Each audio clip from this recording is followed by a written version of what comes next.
Debido a una ansiedad de altísimo voltaje, como yo no he conocido otra. Yo me caía al suelo, me quedaba en posición fetal, sin oxígeno en el cerebro y solo movía las manos. Tenemos una media entre 60 y 70.000 pensamientos diarios. Eso es ingestionable. El ser humano tiene 23 afecciones negativas que entran solas en nosotros y solo 12 positivas que entran si las entramos. Que venimos de una cultura también que potencia mucho el castigo, que potencia mucho la culpa y el miedo. Estamos terribilizando una situación, pero el miedo no existe. Sería miedo que llegase un individuo con una metralleta. Eso sí que sería miedo. Se activaría enseguida la rabia y la ira, tensaríamos el cuerpo y decidiríamos en instantes si huimos o atacamos. Las empresas están llenas de profesionales con síndrome del impostor. Yo terribilizaba la figura de mi padre, su comportamiento. Cuando yo aprendí a decir, no estoy de acuerdo, no me gusta cómo lo hace, pero no lo terribilizo, pude perdonar. Y al perdonarme, se acabó la historia. No somos lo que hacemos, no somos lo que pensamos, no somos lo que tenemos, somos lo que sentimos. Por la mañana era un brillante comercial y luego por la tarde lloraba. Yo estaba harto de mí mismo desde los 20 y pocos años.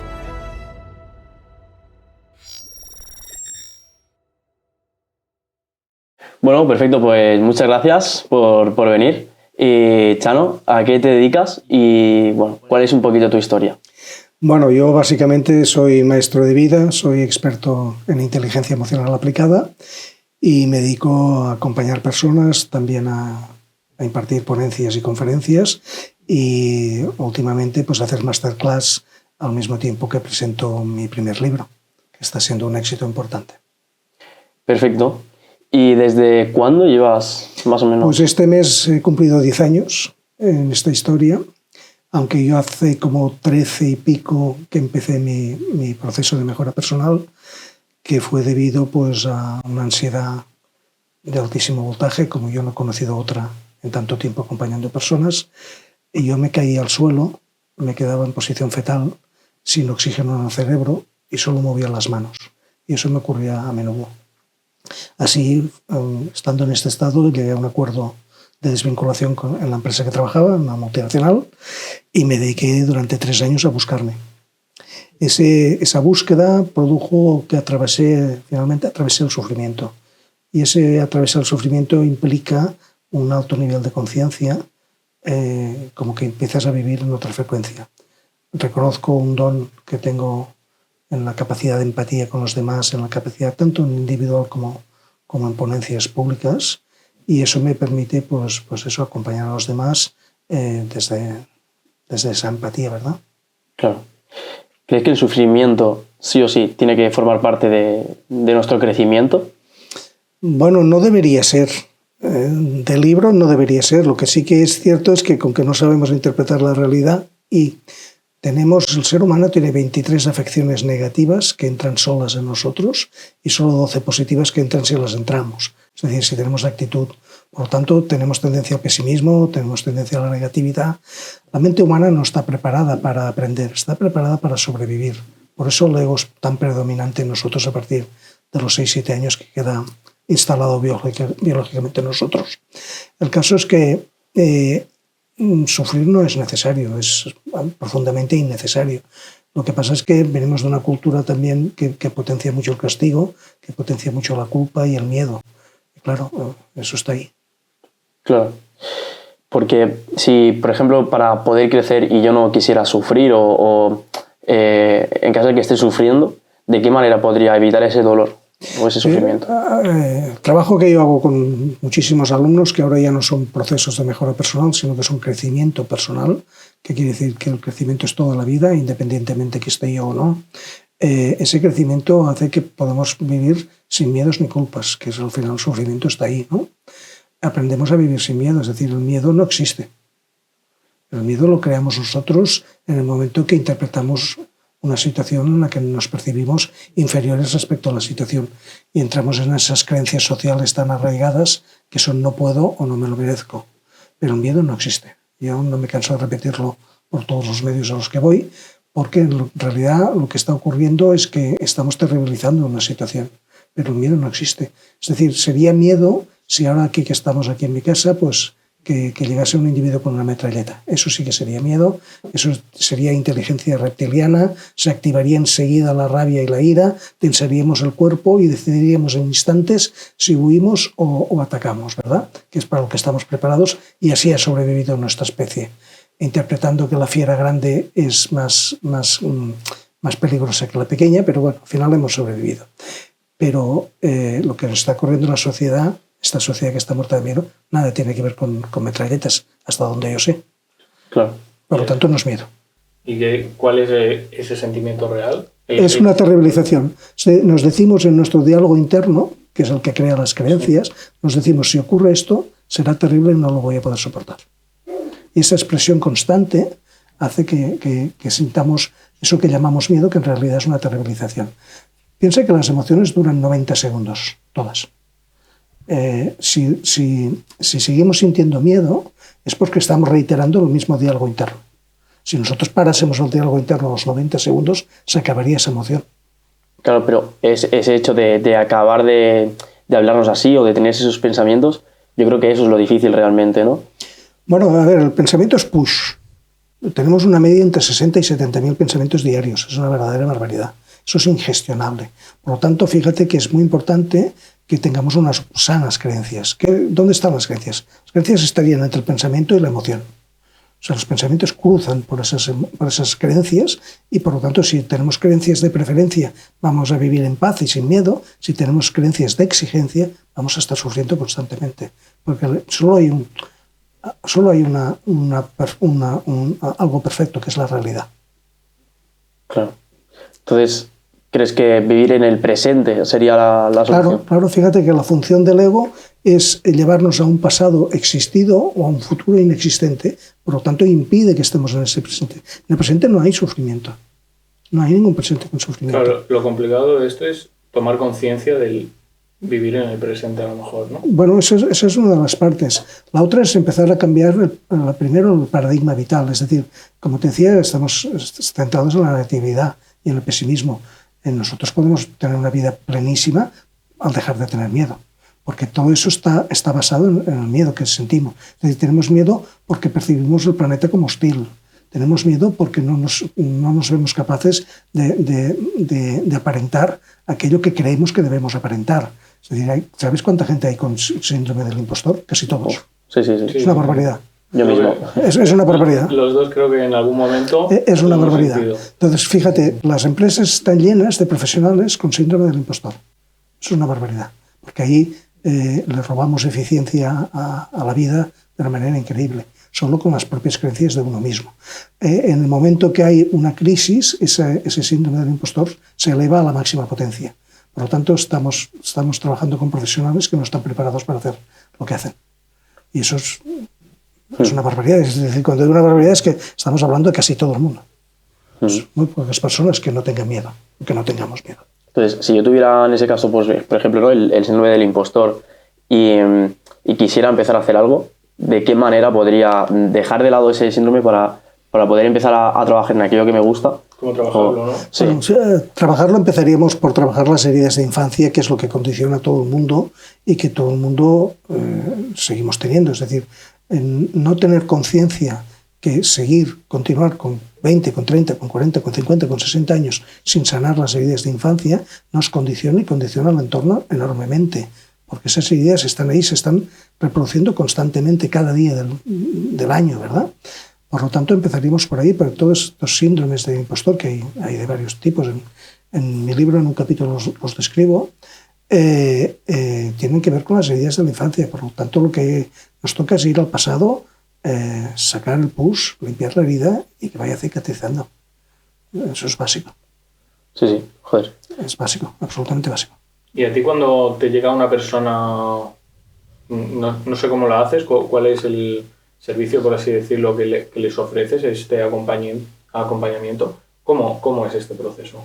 Ese proceso es que contactan conmigo, me explican... ¿A través de redes? Sí, de las redes o del mail o de la web o de lo que sea, me explican cómo se sienten y a partir de ahí normalmente hacemos 1, 2 o 3 clases que son un poco de prueba por 2 motivos. Por un lado, para que la persona se sienta si yo me gano su confianza o no, y también para si yo me siento a gusto o no. Mira, yo tengo un don, tengo tiempo y tengo energía. Yo soy el responsable de eso. Por lo tanto, yo no acepto a todos mis alumnos, todos los que me den, ni muchísimo menos, y de vez en cuando he hecho alguno. Porque si no ponen actitud, que es lo único que les pido, tienen todo derecho, yo no los voy a juzgar, pero yo no me voy a quedar, porque con ese mismo don, ese mismo tiempo y energía, otras personas crecen mucho. Por lo tanto, fíjate que desde la responsabilidad yo también decido si me quedo o no. No tengo ningún interés en tener a alguien que no tenga interés en sí mismo, porque hay muchas otras personas que sí que lo tienen. Y afortunadamente, cada vez más, quizás porque la sociedad nunca habíamos estado tan mal como estamos ahora. Por lo tanto, cada vez más personas dan un paso adelante de pedir ayuda, que es la gran decisión. Fíjate, cuando entramos en humildad por primera vez, y hablaré por mí, fue porque tomé conciencia de que haciéndolo a mi manera estaba donde estaba. Claro, si no hubiese pedido ayuda no hubiese salido nunca de ahí. Fíjate que el ego aprieta un botón con el nombre de cada uno de nosotros cada día por la mañana y no tiene que hacer nada más, porque ya sabe que vamos a repartir patrones, vamos a sufrir por lo mismo. ¿Sabes cuánta gente muere cada día sufriendo? Todos. ¿No? Si la gente no toma conciencia que uno mismo es lo más importante y que además es lo único que está a nuestro alcance, mejorarnos nosotros. Yo que ayudo a los demás, yo no mejoro a nadie. Aquí cada uno se mejora a sí mismo. Yo ofrezco herramientas, ofrezco soporte, ofrezco ideas, ofrezco muchísimas cosas. Pero aquí cada uno se mejora a sí mismo. Si no hacemos ese trabajo, y cuanto antes mejor, vamos a estar sufriendo toda la vida por lo mismo y moriremos sufriendo. O como gente que recae, ¿no? Unas recaídas de muerte. Están haciendo un trabajo como muy impulsivo y de golpe lo dejan. Bueno, pues está garantizado que volverán a la casilla de salida, pero seguro. Y van a tardar poco. El ego tiene mucho poder. Banalizar el poder del ego es la idiotez más grande que se me ocurra. Yo lo hice durante 50 años, que quede claro. ¿Y cuándo te diste cuenta que tenías ese don para poder ayudar de esa manera? Ese don nace solo, porque yo provengo del Ikigai. El Ikigai es la vida que te dice a ti para que te ha preparado. Es decir, mi sufrimiento de 50 años, al final, ahora estos últimos 10, 12, 14 años, tiene mucho sentido porque permite llegar a los demás con muchísima ternura y con muchísima compasión y, por lo tanto, con la capacidad de ayudarles. Y yo me doy cuenta, yo creo que pronto, desde que mi primer alumno fue una abuela de 70 años que tenía una depresión profunda y me pidió ayuda y yo no estaba preparado. Yo había venido a La Garrocha a ser un erudito de la inteligencia emocional porque a mí me iba muy bien. Entonces pensé, este mismo apartamento que veis, y yo pensé, lo voy a forrar de libros y uno detrás de otro, porque quería ser un erudito. E incluso había pensado, saldrás de vez en cuando a hacer una conferencia, ¿no? Como para divertirme. Sí. Bueno, pues a los 15 días de estar aquí hubo una abuela que me pidió ayuda. Decidí probarlo. Yo no sabía si sabría, pero lo conseguimos. Salir de una depresión profunda, te aseguro que con 70 años no es nada fácil. La mujer lo consiguió. Y desde ahí empezaron a seguir alumnos. ¿Qué ocurrió? Que con que yo no lo tenía claro y tampoco sabía si quería hacerlo o no, yo estuve 3 años sin cobrar nada por hacer procesos de mejora personal. Claro, cuando me di cuenta que sí, ese don estaba ahí y que estaba muy latente y que al mismo hacer clases se iba desarrollando cada vez más. Y hoy es que hay muchísima gente que cada día me dice, Chanos, cada clase es magia. Y es porque acabamos la clase en paz. Sí, claro. Y eso, bueno, pues eso no está al alcance de todo el mundo, eso es un don. Algo que yo he sentido, no solo haber entrado a la ciudad, sino haber entrado a tu casa, haber escuchado tu voz, es la paz que transmite todo. Como tienes la casa, todo. Sí, fíjate que además la casa ni tan siquiera la arreglo yo, la arregla gente de mi equipo. Claro. A ver, que me piden mi opinión, pero yo confío en ellos. Pero que es que está todo muy armonizado porque yo soy armonía. Claro. Y es así de simple. Es cada día, en cada encuentro, es cada día. Alguna clase hay que no, pero que normalmente tiene que ver con que, bueno, sale el maestro a poner orden. Porque, claro, no siempre puede ser como el alumno quiere. El alumno, para crecer, muchas veces tiene que llevarse algún disgusto y eso ocurre, y eso es sano que ocurra y, bueno, ya está bien. Es parte del proceso. Sí, pero aportar paz a las personas es algo exquisito.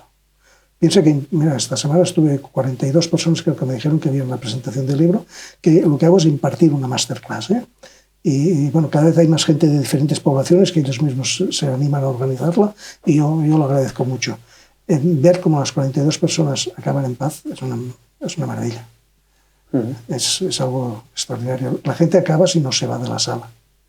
Hay una energía ahí que les hace estar a gusto.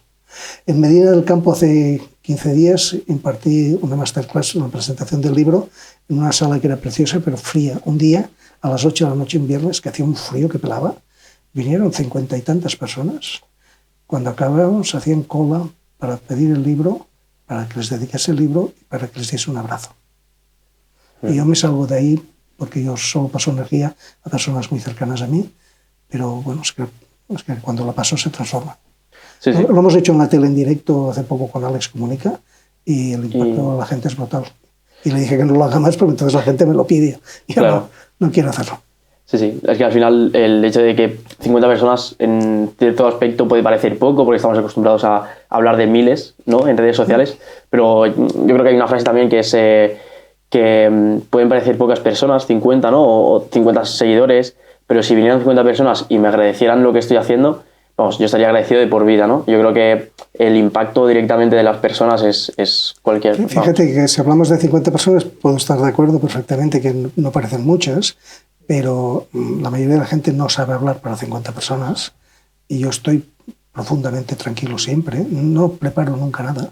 Al igual que esta entrevista no está preparada, cuando me ofrecen el guión lo rechazo. No, yo aporto lo que tengo integrado, que es lo mejor que puedo aportar en cada ocasión. No preparo nunca una ponencia, no preparo nunca una presentación, no preparo nunca nada. De hecho, la última creo que empecé diciendo, sí creo que fue la última, la penúltima, empecé diciendo, bueno, pues no sé por dónde empezar. Y era cierto. Sí, Era claro. cierto. Y en aquel momento pasó algo Y por ahí. y cojo el hilo y por ahí empiezo. Sí, sí. Y otra, hace poco también me perdí. Iba a decir algo y me perdí. Bueno, sí, Pues sí. les dije la verdad, ahora mismo me perdí, no sé qué os quería explicar. Claro, o sea, al final también como que te recoge tu esencia del momento y también en cierta parte hace Ya que... le estás aportando mucho. ¿no? Lo humaniza mucho. Sí, claro. sí, sí. Claro, claro. Sí, Fíjate ahora- que la comunicación no tiene nada que ver con lo que dices, tiene que ver en cómo lo dices. Importante. Es Sí, mucho sí. más comunicación, es cómo, es desde dónde. Mucho más importante. Yo me acuerdo que la primera presentación que hice de inteligencia emocional fue en un congreso de psicología que organizó mi querido amigo y maestro Rafael Santandreu, y me pidió que fuese el tercer ponente después de él, luego una psicóloga de su equipo que también me había acompañado a mí, y el tercero era yo explicando mi qué, cómo y cuándo. Bueno, pues yo iba con el guión en la mano, un guión que lo había escrito perfecto, que le había pedido a él que me lo repasase para yo no hacer ninguna barbaridad, porque delante tenías 70, 80, de las 200 personas, 70, 80 eran psicólogos amigos suyos de toda España. Por lo tanto, yo con muchísimo respeto dije, tú repásame esto que yo quiero estar tranquilo. Bueno, el caso es que nunca abrí el guión. Empecé a improvisar. Y fue muy divertido porque en una de las primeras webs que tuvo mi proyecto, le pedí a Rafael conectar con su web para que me trajese más tráfico a mí. Él muy amablemente me lo ofreció. Y habíamos colgado en la web el discurso que yo había preparado y el audio. Y no tenían nada que ver. Claro, Eran dos historias diferentes. Sí, Y sí. en cambio, mira cómo fue que tuvieron que cambiar el orden del día, porque yo me emocioné mucho y se emocionó toda la sala. Claro. Acabamos llorando casi todos, Sí, sí. explicando yo mi caso. Eso es lo cómo. Sí, sí. ¿Crees que también puede formar parte esa esencia de cómo vibras? ¿Crees que eso también es muy importante? Bueno, fíjate, yo hablo de frecuencia. A mí me gusta hablar de frecuencia porque yo lo digo siempre, yo no me siento ni soy superior a nadie por el hecho de tener un don. Mi inteligencia emocional aplicada, que al final es una filosofía que ayuda a vivir las personas en paz interior, no se trata de sostener ninguna imagen que yo tenga que dar mi energía porque yo quiero ser superior a mis alumnos. No, eso es al revés. Mi energía está para ayudarles, por lo tanto somos todos iguales. Desde ahí lo que sí que reconozco, evidentemente, es que estamos en diferentes puntos del camino. Eso es obvio, eso es una obviedad. Claro. De alguna manera nos distinguimos unos de otros, pero no por ser superior. Fíjate, esas personas que a veces ves en Instagram, por ejemplo, y ves a una persona que en 15 segundos nombra a 3 profesores de 3 universidades diferentes americanas. Esa persona no está diciendo te puedo ayudar, o mira cómo te puedo ayudar. Lo que está diciendo es mira cuánto sé. Por lo tanto, toda su energía, todo su propósito está en sostener esa imagen. Esa persona no está preparada para ayudar a otro. Claro, sí. En mi opinión. Esto también es muy en cuenta la intención, ¿no?, de cualquier cosa que hagas. O sea, desde lo más pequeño hasta lo más grande, toda la intención que tengas. Yo creo que eso también... Fíjate, yo para acompañar personas tengo con todos mis alumnos, o con casi todos, prácticamente con todos, un grupo de WhatsApp. Que estamos, a mí me envían WhatsApps todo el día, toda la noche. Y yo lo gestiono con que sé que si es por grupo no es urgente, yo los voy gestionando y los contesto todos siempre. Si no al día, al cabo de 2 días como máximo. Qué bien, claro, eso... Fíjate que es muy personalizado. ¿Por qué? Porque es que el crecimiento no es fácil. Lo que pasa es que sí es simple. ser feliz es muy simple. No es fácil, ¿por qué? Porque el ego cumple con su función. Claro. Y el ego nos llevará una vez y otra al pasado o al futuro. Pasado, futuro, pasado, futuro. Pero cuando conoces sus mecanismos, ser feliz es muy simple. Pero muy simple, de verdad. Aquí dices pasado. ¿Cómo podemos superar o perdonar a una persona del pasado que quizá nos ha hecho daño? Qué buena pregunta. Qué buena pregunta. Dije, hostia, qué buena pregunta. Muy... Bueno, te lo agradezco porque, discúlpame, pero tú, ni yo, ni él somos nadie para perdonar a otro. Vale. A ver. Yo sé caso para comprenderlo. Es decir, si yo le perdono, quiere decir que primero le he juzgado. Si le he juzgado, me he juzgado. Mira, yo te explicaré, por ejemplo, pues con mi padre. Mi padre era una persona que no nos llevábamos bien. Él tenía unas creencias de exigencia muy rigurosas sobre mí. Yo era muy curioso y muy poco estable, diríamos. Era muy divertido. A mí me gustaba probarlo todo y a él eso le ponía nervioso, entre otras cosas. Bueno, el caso es que yo me perdoné a mí mismo 15 años después de muerto y por fin pude comprenderle. Es decir, yo no le perdonaba porque pensaba que no se lo merecía. Fíjate, estando muerto aún. Eso es el ego.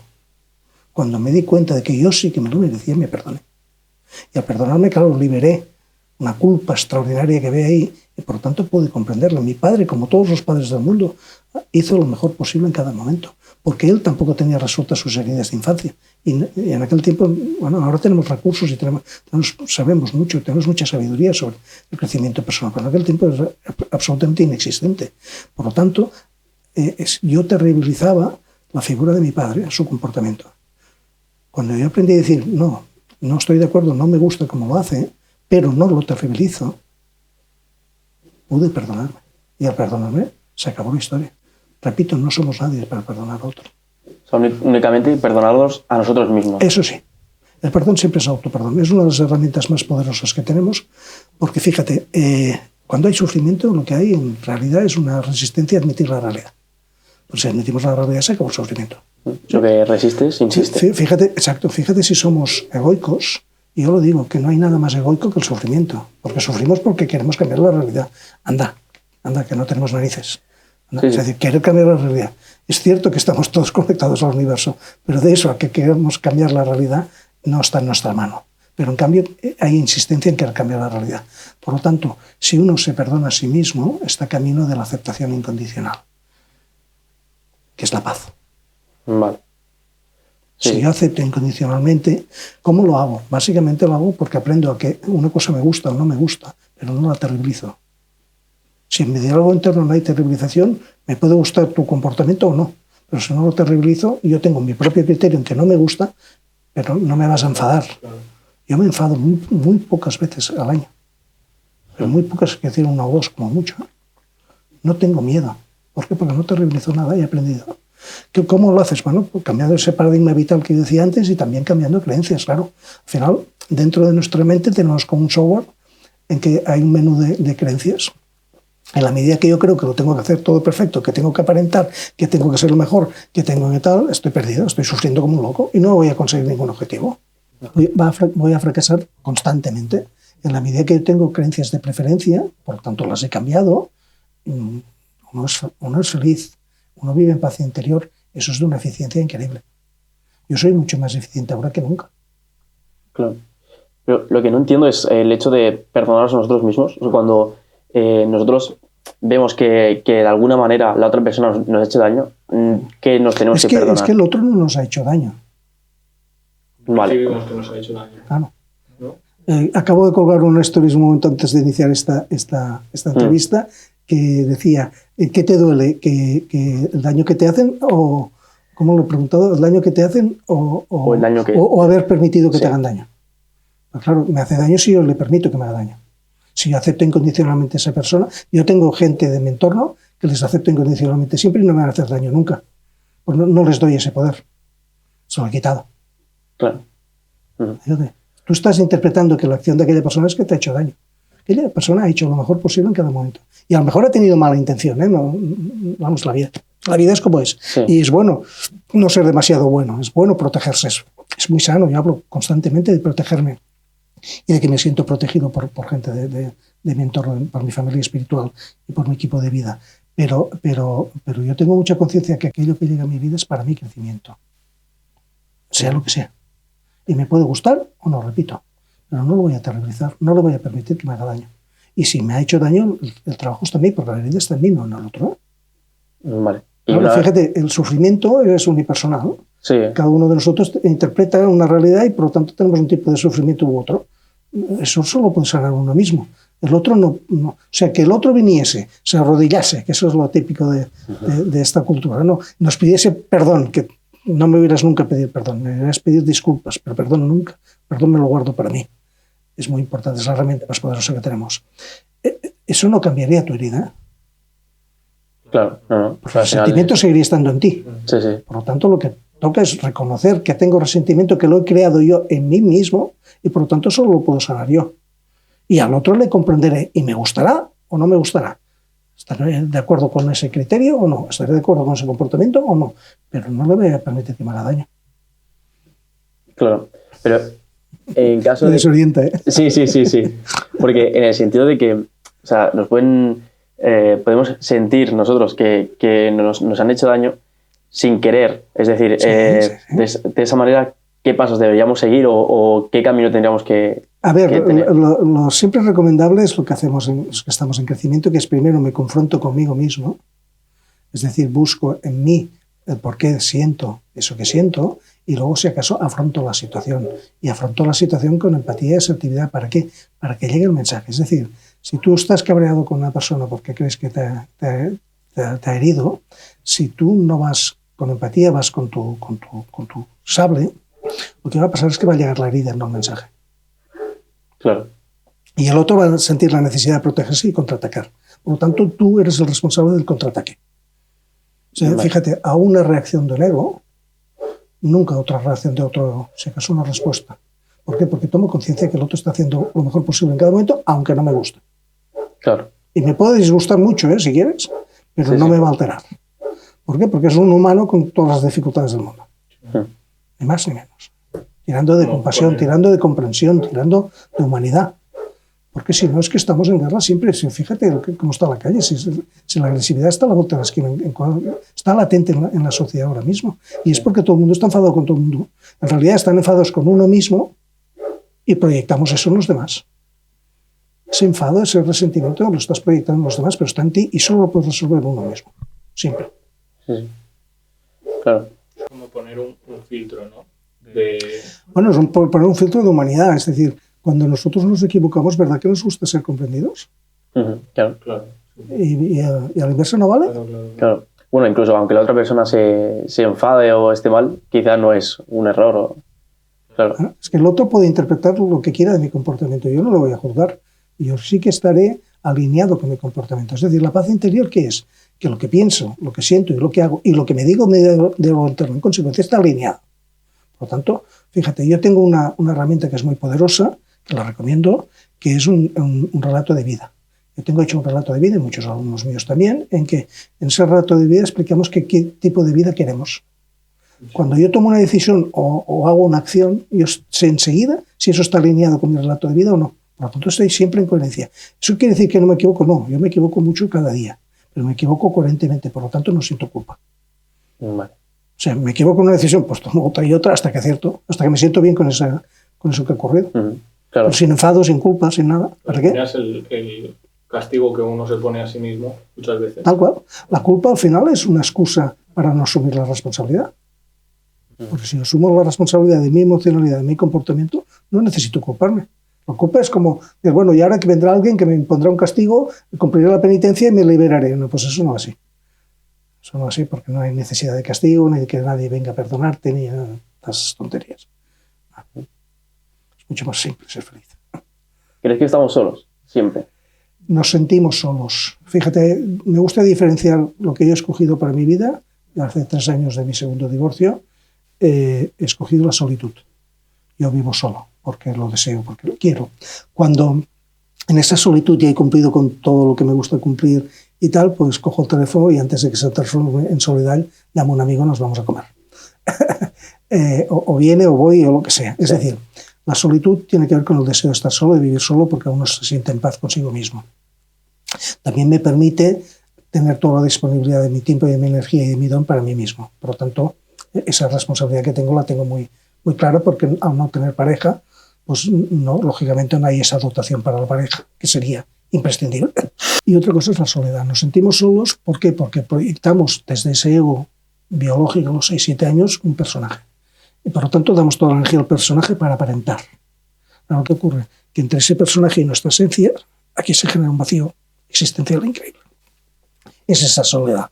Cada vez vemos más personas que se pasan la vida huyendo de sí mismas, que no afrontan nunca las situaciones, que siempre van huyendo.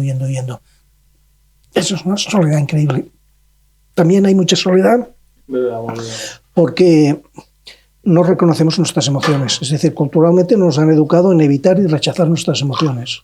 Eso hace que no sabemos quiénes somos. Por eso tenemos tanto miedo.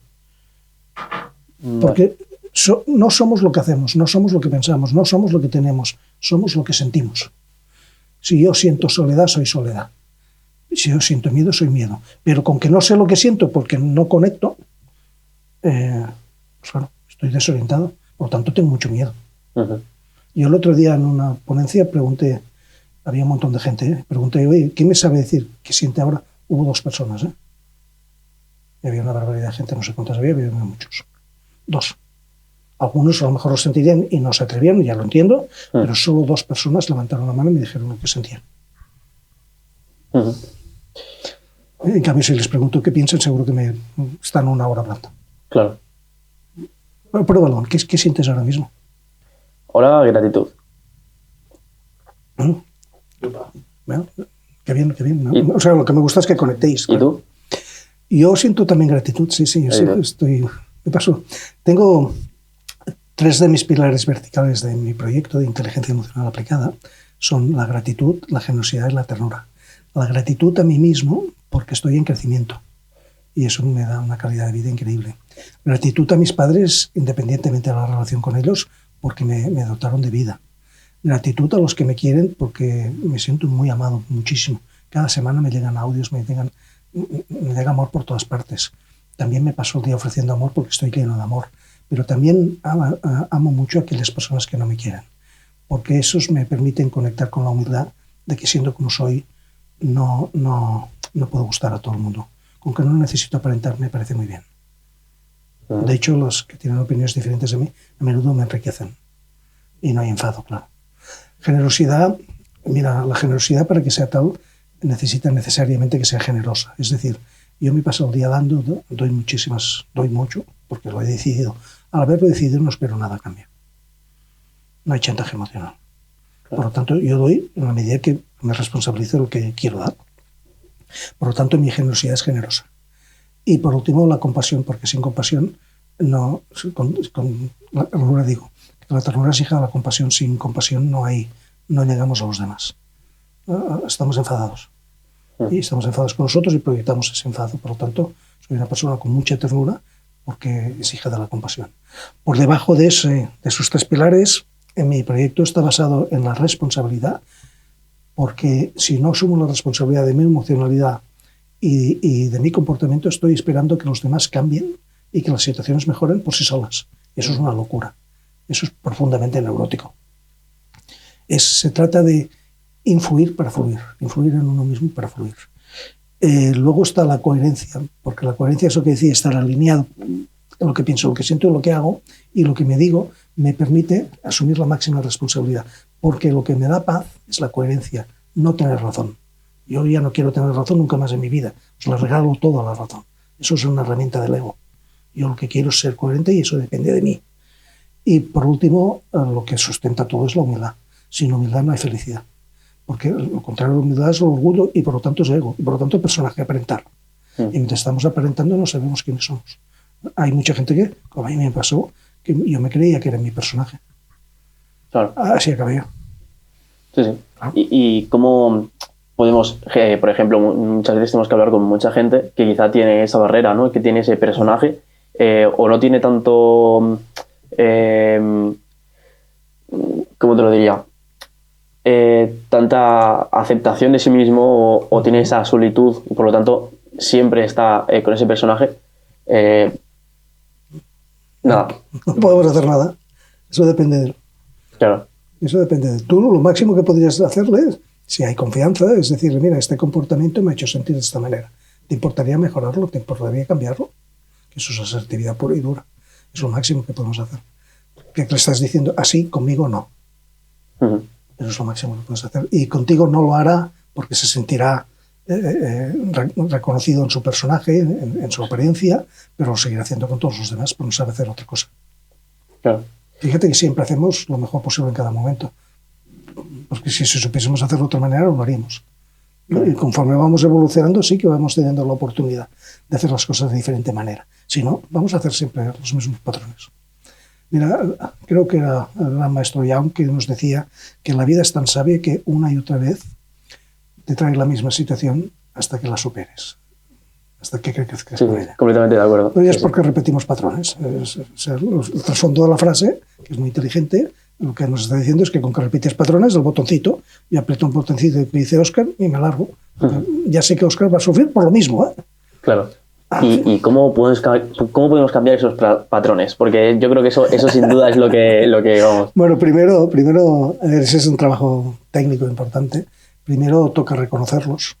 Yo recomiendo a muchos alumnos míos que lo hagan por áreas, es decir, área laboral, área familia, área pareja, área amigos, área hobbies, porque en cada uno de estos roles tenemos creencias diferentes o no necesariamente iguales, aunque habrá muchas que son denominadores comunes, evidentemente. Y a partir de ahí transformar la exigencia en preferencia. Eso es una técnica. Ostras. Sí. Porque al final, cuando decimos creencias, estamos hablando de caminos neuronales, físicos en el cerebro. Por lo tanto, sustituimos una creencia por otra, físicamente también. Claro. Sí. Y es que también creo que es bastante importante pues el hecho también de estar solo. ¿En qué momento tú de tu vida empezaste a estar solo? Si la vida sí o sí te puso solo, porque eso yo creo que hay dos tipos de soledad, ¿no? La soledad que tú eliges, que se llama la solitud, o la soledad que la vida sí o sí en algún momento te da para que aprendas quizá a estar solo.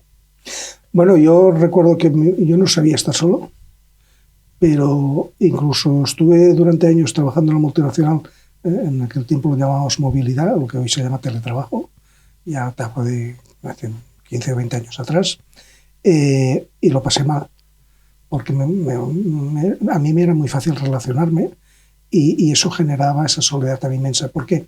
Fíjate, con que yo no conectaba con mis emociones, mi personaje era el entusiasta, hacía ver que siempre estaba bien.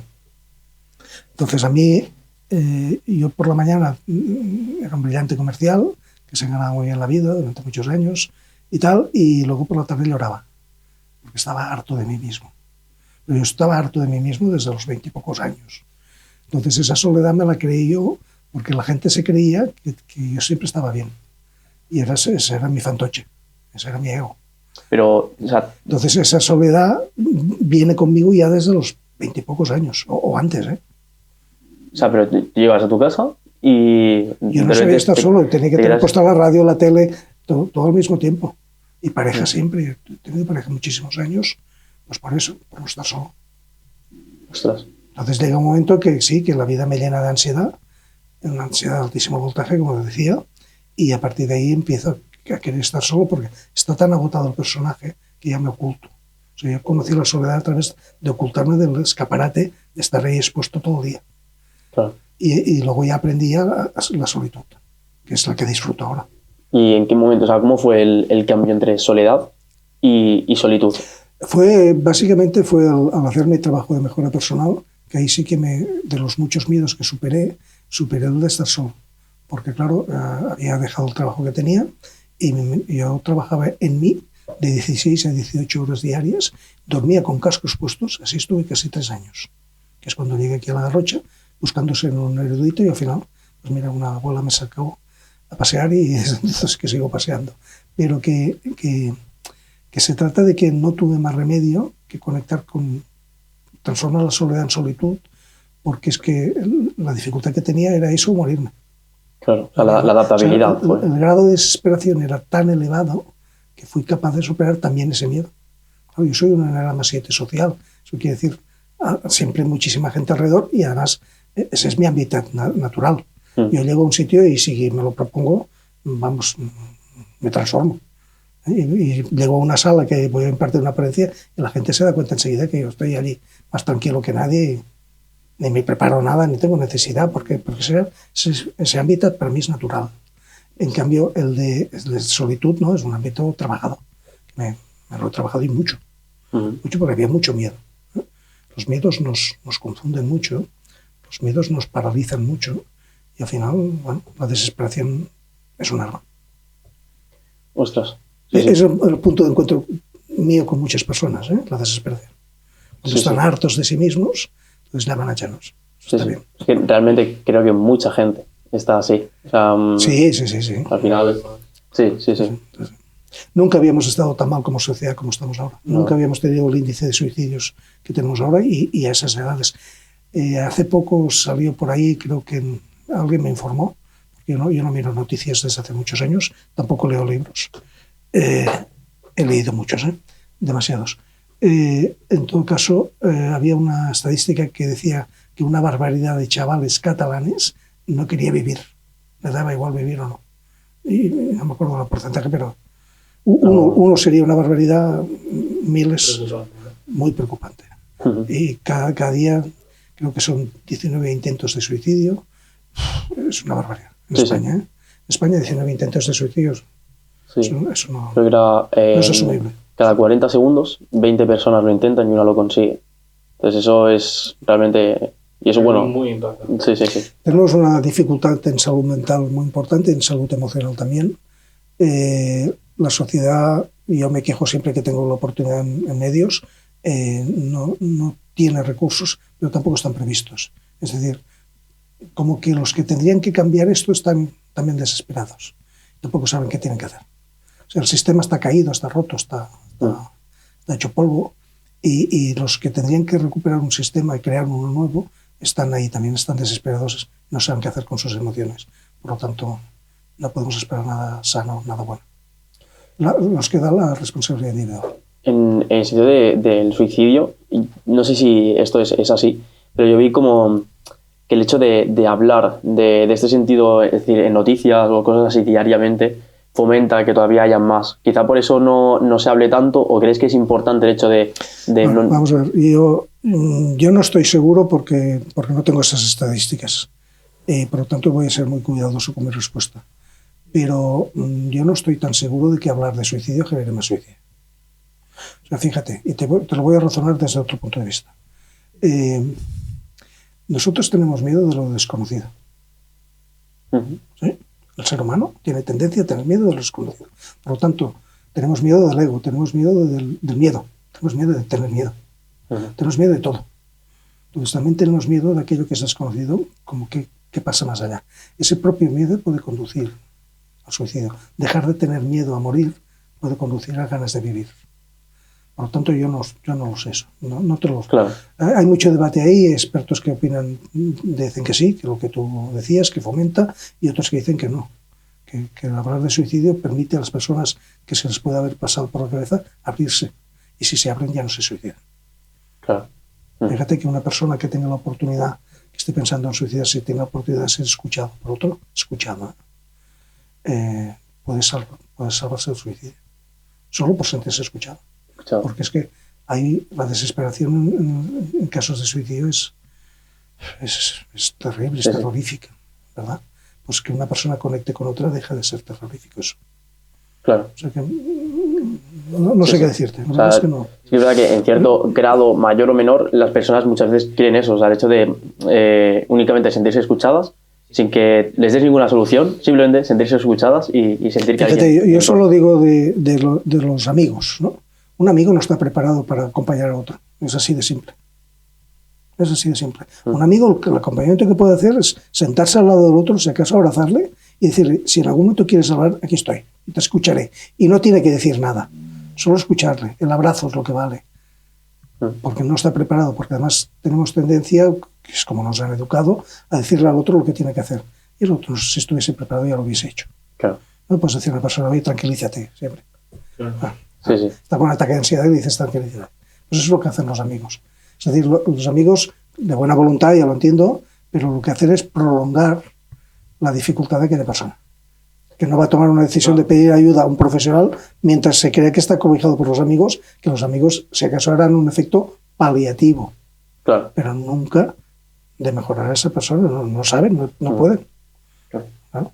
A no ser que esté preparado especialmente, digamos, los amigos no es un buen recurso acudir a los amigos, a no ser que quiera ser escuchado. Entonces sí, el amigo te puede escuchar y callar. Repito, es muy importante que calle el amigo. Si acaso que abrace.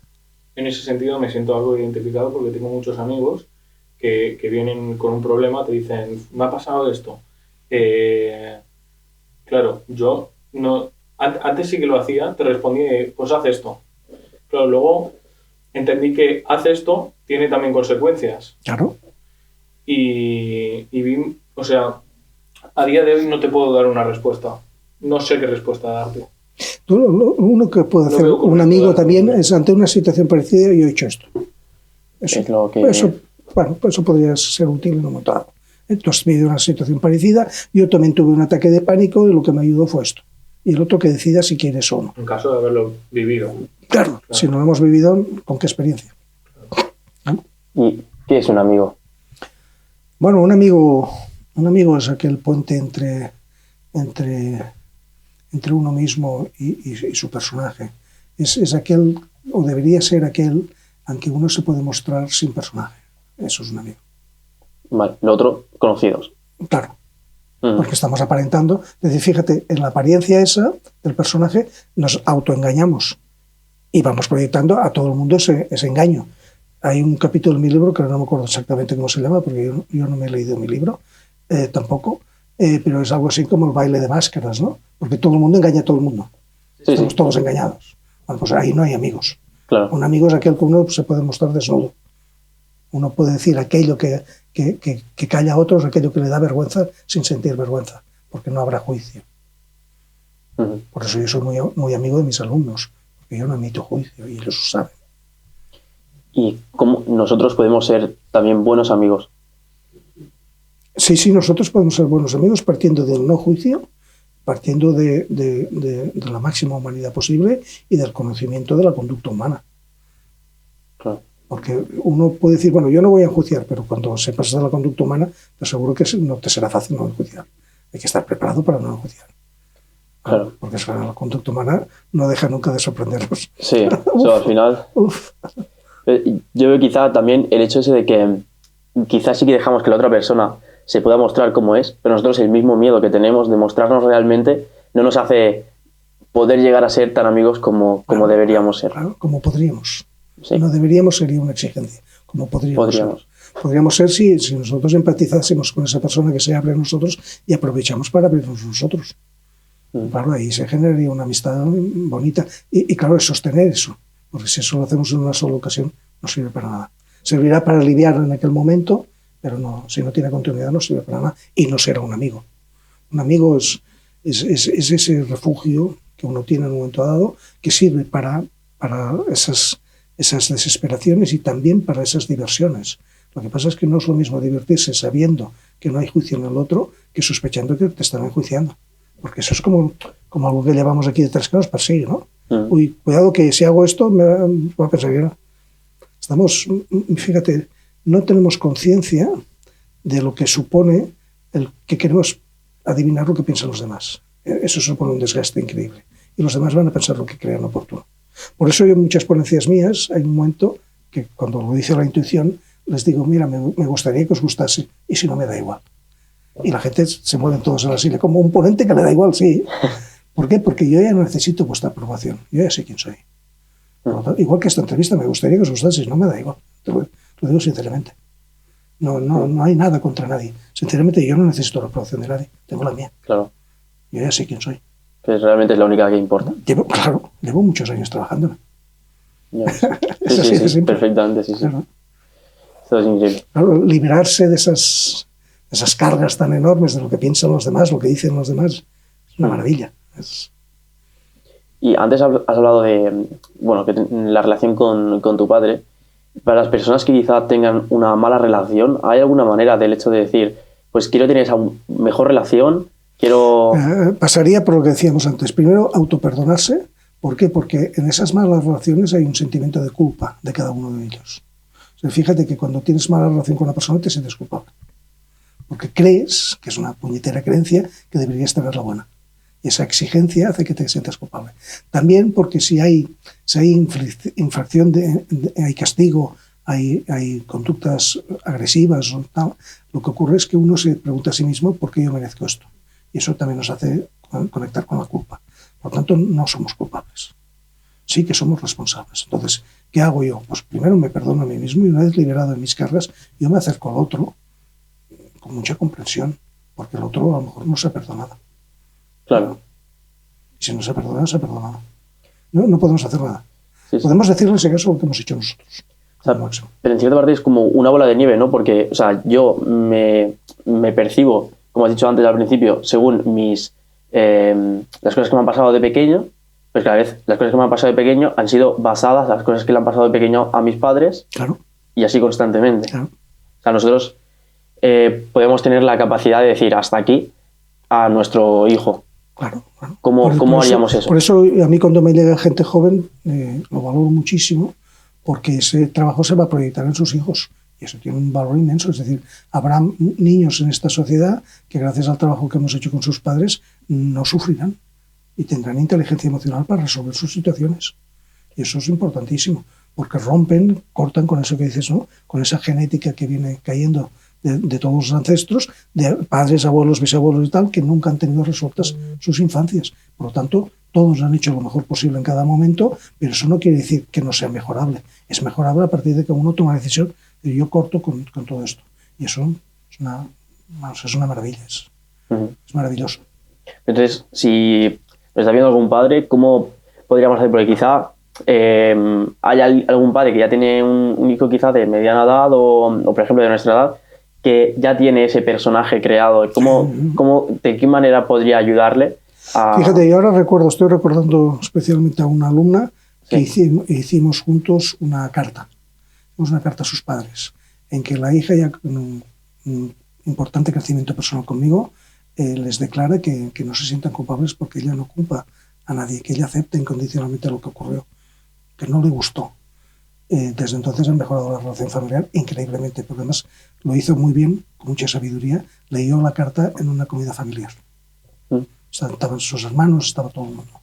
Eso genera un impacto en la familia brutal, porque ahora los padres se sienten culpables de no haberlo hecho bien, de haber castigado, de haberse equivocado. Cuando tú les dices, no, yo acepto incondicionalmente que hiciste lo mejor posible, eso les lleva a una paz que no habían conocido nunca. Y eso es una manera de acercarse, pero la carta tiene varias ventajas. La primera es que ahí escribimos exactamente lo que queremos y cómo queremos, es decir, con un lenguaje empático asertivo. Y además les permite a los demás recordarla siempre que quieran. Sus padres habrán leído esa carta 1000 veces. Claro. Porque ahí hay mucho amor. Que es diciendo, yo sé que vosotros os culpáis, y yo no os culpo, yo no soy nadie para culparos. Claro. Yo acepto incondicionalmente y sé que hicisteis lo mejor posible. Claro, es que lo que has dicho antes, todo el mundo intenta siempre hacer lo mejor en cada momento. Siempre lo hacemos lo mejor. Sí, sí. Lo que pasa es que ese mejor no siempre es lo mejor. Exacto, no siempre es lo mejor. Claro. Sí, la verdad que este tema me parece bastante bueno, porque yo creo que en general muchas familias tienen ese problema. Es que el conflicto padre-hijos es consustancial a la relación. Es decir, esperar que fíjate que yo lo decía el otro día en una ponencia, me da coraje ver que muchos padres siguen creyendo que la buena relación con su hijo pasa porque el niño se porta bien. O sea, si no me traes dificultades, te quiero, y si me traes dificultades, no te quiero. Porque el padre no sabe qué hacer con eso. No acompañamos a nuestros hijos. No sabemos. No nos han educado en eso. Nos han educado a mal sobrevivir. Claro. No nos han educado a nada más. Estamos de espaldas a nuestra emocionalidad. Claro, si llega un conflicto, un problema, no sabemos qué tenemos que hacer. Y si viene del niño, nos desarmamos. Claro. Nos quedamos, uy, que esto es muy frágil, y ahora que le digo yo, por tal, con que no he encontrado nunca respuestas en mí, entonces, claro, ¿cómo no voy a ofrecer respuestas?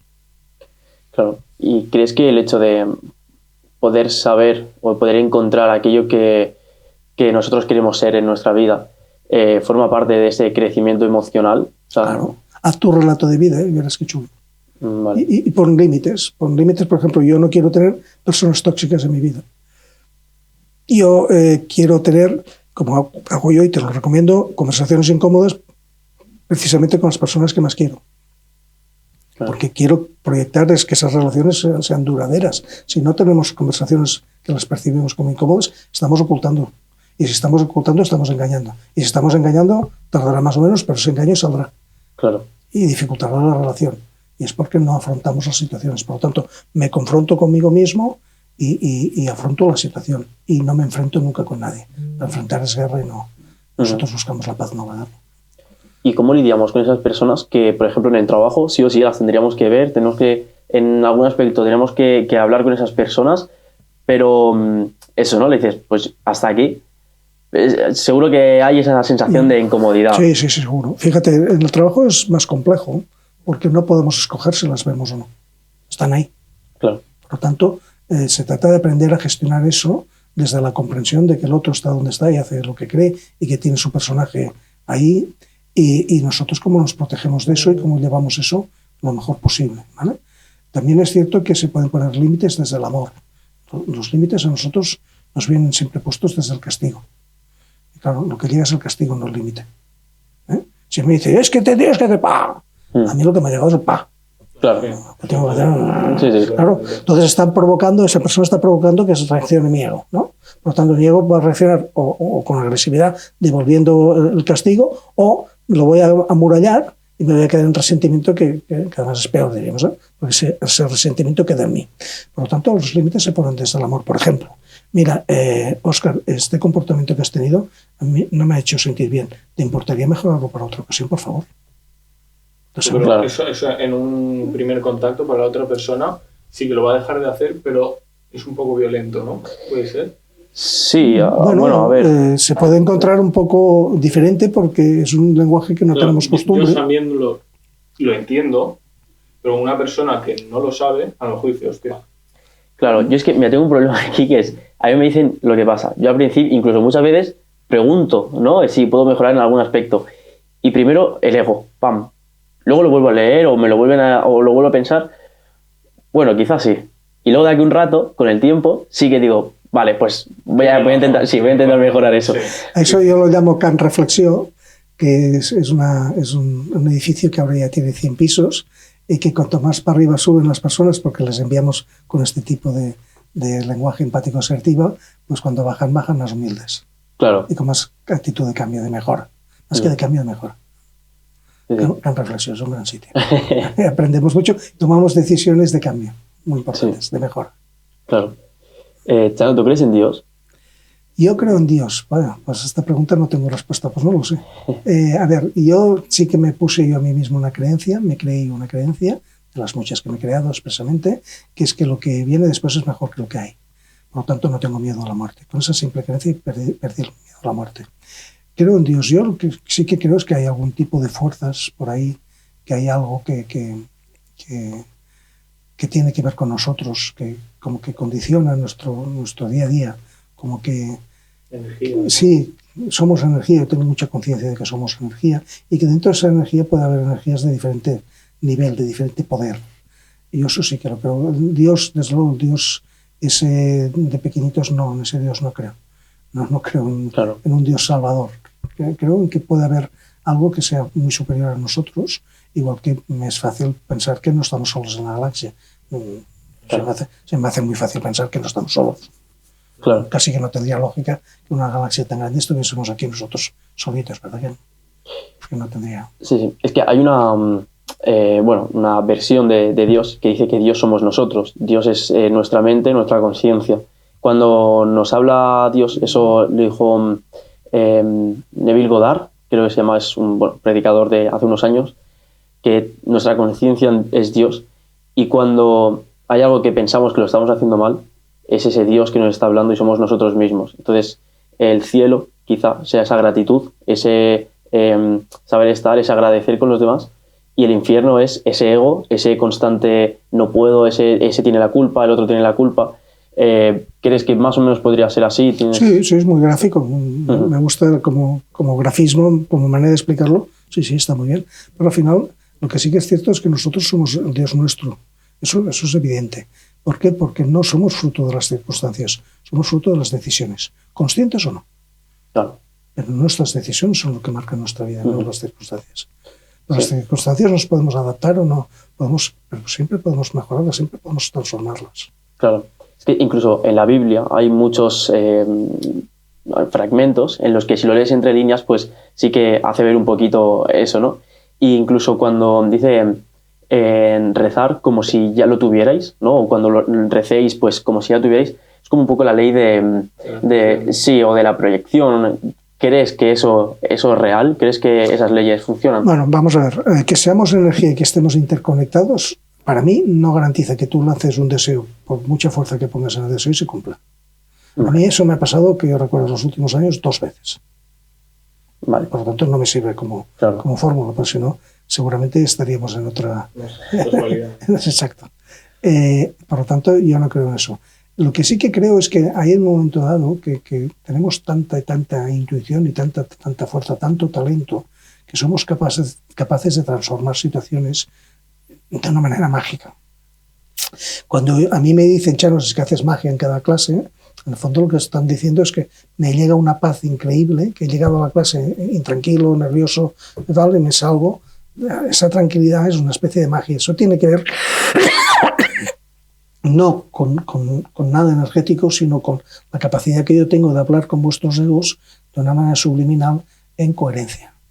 A diferencia de vosotros mismos, que cada uno a su ego le habla desde la exigencia constantemente. Si analizamos el diálogo interno que tenemos, que lo que decimos es lo que nos decimos, verás que hay exigencias por todas partes de todas las personas. Por lo tanto, esas personas están sufriendo. Entonces, la coherencia es lo que nos da esa paz, que es ese diálogo interno que la psique la entienda. Entonces, el ego se pone en la cajita, no tiene más remedio. Claro. ¿Y qué crees? O sea, el hecho de cómo nos hablamos, cómo puede percibirse en uno mismo, por ejemplo... Observándose mucho. Es un trabajo de observación extraordinario. Pero las preguntas que, por ejemplo, está Sergio Fernández, que, bueno, dice que en lugar de decir, por ejemplo, no quiero ser pobre, eso te condiciona a ser pobre. Pero el hecho de decir, quiero tener más abundancia de dinero, conlleva que tengas más abundancia, simplemente por el diálogo interno que tienes. Esa forma de hablar, ¿no? Sí. Pero es que fíjate, el diálogo interno es el que crea nuestras creencias. Entonces, tanto si crees que sí como si crees que no, vas a tener razón. O sea, hay un autocondicionamiento increíble. ¿Por qué? Porque si nosotros creemos en un sentido, vamos a poner toda la energía en ese sentido. Por eso es importante tener criterio emocional, porque entonces sabemos hacia dónde va el camino siempre. Claro. Si no, estamos siempre dudando, y la duda no genera ningún camino, genera una creencia de duda. Por lo tanto, sí que es cierto que uno se puede empoderar más a base de sus creencias. Claro, fíjate, yo te voy a decir las 3 primeras creencias que yo me creé. La primera es que puedo siempre. Esa es mi creencia. Entonces tú me dirás, bueno, Chano, si el día que no puedes o el día que no puedas, bueno, pues aquel día tiraré de humildad, de aceptación incondicional de que ya tengo 65 años, de que me canso más, de que... Claro. Y aceptaré incondicionalmente aquella realidad, pero no sufriré. Mi segunda creencia es que me lo merezco todo. Y cuando digo todo, todo. Lo que me gusta y lo que no me gusta. ¿Por qué? La tercera creencia, que es la mejor, y que la recomiendo, creársela cada uno a sí mismo, que es todo lo que llega a mi vida es para mi crecimiento. Y ese crecimiento en sí mismo, como yo decía antes, es la felicidad. Por lo tanto, todo lo que llega para mi vida es para mi felicidad, si yo lo transformo. Por ejemplo, imagínate que ahora estamos en una entrevista y yo me entero de que se ha muerto alguien de mi entorno. ¿Tú crees que voy a sentir rabia? Claro. ¿Voy a sentir tristeza? Claro. Pero también voy a recordarme que eso está ahí para mi crecimiento. ¿Cómo voy a gestionar eso? ¿Cómo voy a lidiar esa situación? Porque primero estando triste, ¿no? Asumiendo mi emocionalidad por descontado, pero con una actitud de crecimiento, no de debatimiento. Claro.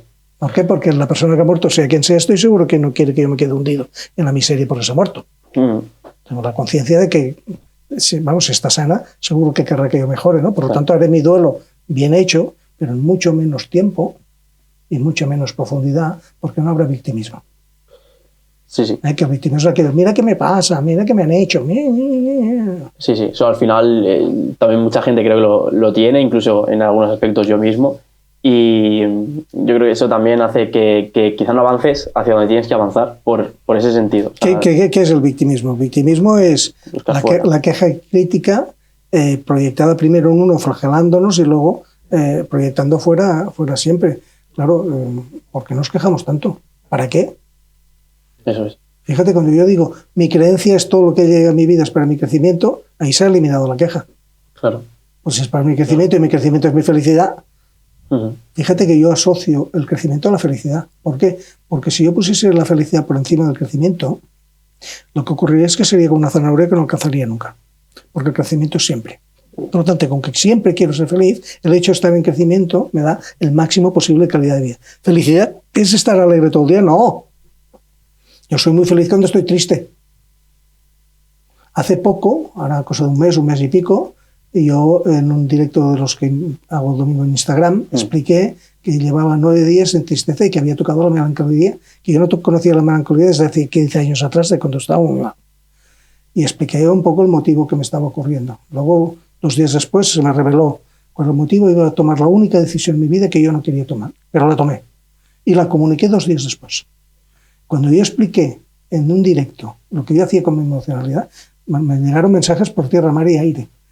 Un maestro que se reconoce igual que nosotros, y claro, ya lo he dicho que yo no soy superior a nadie. Yo que dice que tengo una experiencia vital, la comparto. ¿Para qué? Para ayudar, porque mi Ikigai es ayudar. Sí. No solamente sin vergüenza, no, con orgullo. Claro. Tengo la oportunidad de compartir algo que me está ocurriendo en estos momentos, pues claro, lo comparto. Tú no te puedes imaginar los mensajes que me llegaron. Una barbaridad. Bueno, pero aparte de eso también, el hecho de no haberlo compartido también sería ponerse esa faceta, ese... Claro. Claro. Y yo tomé la decisión, y la gente de mi entorno sabe qué decisiones, sabe el motivo y lo sabe todo. Porque lo he compartido con muchísimos alumnos míos. Claro. Para explicarles, porque con que expliques a un público, luego, con qué tiene que ver con esto, y cuando ya tomé la decisión, fui explicando la decisión que he tomado. Que tomé la decisión única que yo no quería tomar, la tomé. Claro, fíjate, publiqué aquellos días frases como la tristeza con coherencia es otra cosa. Y publiqué una que tuvo mucho éxito, que replicaron varios alumnos míos, que era la coherencia es más fuerte que la pérdida. Sí. Pero eso equivale... Yo tomé la decisión de apartar de mi vida a la única persona que no hubiese querido nunca apartar. Ostras. Pero eso... Estuve 9 días como que mi alma estaba buscando... Ostras, pero eso es muy, muy duro, la verdad. No, es muy coherente. ¿No? Visto el comportamiento de la otra persona, es muy coherente. Claro. Es más fuerte la coherencia que la pérdida. Porque hoy sigo siendo feliz, ¿eh? Hay una cierta tristeza en mí, evidentemente. Pero... El martes pasado o el otro decreté el final del duelo, ¿eh? Claro. Llevaba desde enero dándole vueltas porque había una incoherencia, la tenía como atravesada. El momento que tomo la decisión, se acabó. Ya ves. Incluso constelé, que me estaba costando constelar. Pues sí. Y ya para acabar... Porque es más fuerte la coherencia que la pérdida. Claro, sí, pero... Porque la pérdida me ha hecho fuerte. Claro, ya aprendes también. Claro, es que la vida no es fácil, la vida no es justa. Por lo tanto, entro en esa humildad, entro en esa coherencia, sí. De que es que queremos que la vida sea justa. Dios, yo soy muy buena persona, me lo haces todo facilito, ¿eh? Claro, si fuera todo así, claro. No. Soy feliz porque me lo ocurro. Sí, increíble. Y imparto desde el ejemplo. Claro, porque eso muchas personas también tienen en cuenta eso, ¿no? El hecho de yo soy el que enseña, y yo como el profesor nunca se equivoca. Está esa creencia. Me equivoco muchas veces cada día, es cierto que me equivoco en coherencia y eso también me permite paz. Claro. Porque no hay castigo, no. Sí, es intrínseco al ser humano el error. Sí. No sabemos aprender de otra manera. La propia ciencia, esa que alabamos tanto, aprende por ensayo-error. Sí, completamente. No vamos del 0 al 100. Hay del 100 al 0. Vamos del 0 al 100. Vamos aprendiendo. Y a la medida que vamos aprendiendo, ¿no? Olvidamos demasiado a menudo que estamos aprendiendo, yo creo. Sí, es que también... Yo también estoy aprendiendo, claro. ¿De quién? De mis propios alumnos. Bueno, ¿quién te crees que ha crecido más estos 10 últimos años? Claro. Pues ellos aprenden de una persona, tú aprendes de un montón. Tal cual. Sí. Y Tony Robbins tiene una frase que dice que no existen malas o buenas decisiones, simplemente lo que crea esa mala o buena decisión es el comportamiento que tienes a través de esa decisión. Entonces, totalmente de acuerdo. Uh-huh. Y para acabar, ¿qué frase le podrías decir a las personas que están viendo esto para poderles ayudar en su crecimiento emocional? Bueno, yo les aportaré cómo lo vivió. Con 65 años pues he tomado ya algunas decisiones en mi vida. Esta última que he explicado es de las últimas importantes, pero la mejor decisión de mi vida fue pedir ayuda, reconociendo humildemente que haciéndolo como lo hacía estaba donde estaba y que necesitaba otra mirada, necesitaba herramientas. Lo mejor que se me ocurre ahora mismo es decirle a las personas que piden ayuda, porque solos no salimos nadie. Sí, perfecto. Pues muchas gracias por venir. Bueno, por invitarnos. Sí, tranquilamente. Ha sido un placer, estoy encantado, me ha gustado mucho conoceros. A mí estar con gente joven es algo que me gusta mucho. Siempre digo que sí puedo, porque creo en eso. Creo que de alguna manera hoy hemos estado también haciendo crecimiento y eso es bueno para los tres. Sí, crecimiento seguro que ha habido. Así que nada, también os dejaremos las redes sociales de él en YouTube. ¿Tienes? Sí. Pues también, todos lo dejaremos debajo. Las redes que tengas. Sí, porque sin duda yo creo que es una persona de la cual todos podemos aprender. Así que nada, dicho esto, pues... Muchas gracias. Sí. Gracias a vosotros.